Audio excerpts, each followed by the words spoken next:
আজ বানাবো মাছের মাথা দিয়ে কুমড়ো শাকের চচ্চড়ি। তো এটা অনেকেই নিরামিষ খেয়েছেন, তো আমি আজকে আমিষ পদ্ধতিতে বানিয়ে দেখাচ্ছি। তো আমি প্রথমে কুমড়ো শাক, আলু, মিষ্টি আলু এগুলোকে সেদ্ধ করে নিয়েছি। তো আপনারা আপনাদের পছন্দ মতো সবজি নিতে পারেন। আর এখানে নিয়েছি পেঁয়াজ, লঙ্কা আর কয়েকটা রসুন থেতো করে নিয়েছি। আর এখানে দিয়ে দিলাম ফোড়নে তেজপাতা, শুকনো লঙ্কা, পাঁচ ফোড়ন দিয়ে তারপর পেঁয়াজ, লঙ্কা আর রসুনটা দিয়ে একটু ভেজে নেব। নিয়ে তারপর ওই যে সেদ্ধ করে রাখা কুমড়ো শাক দিয়ে ভালো করে ভেজে নেব। তো এটাকে শুকনো শুকনো করে বানাবো। এবার মাছের মাথাটা দিয়ে একটু নাড়াচাড়া করে কিছুক্ষণ ঢাকা দিয়ে রেখে দেব। তো ঢাকাটা খুলে একটু নাড়াচাড়া করে নিলাম। তো সামান্য একটু চিনিও দিয়ে দিলাম। তো চিনিটা অপশনাল, আপনারা চিনি চাইলে দিতেও পারেন, নাও পারেন।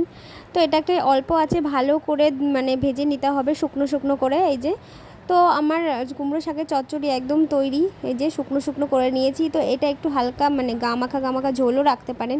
আজকের রেসিপিটা কেমন লাগলো কমেন্টে অবশ্যই জানাবেন।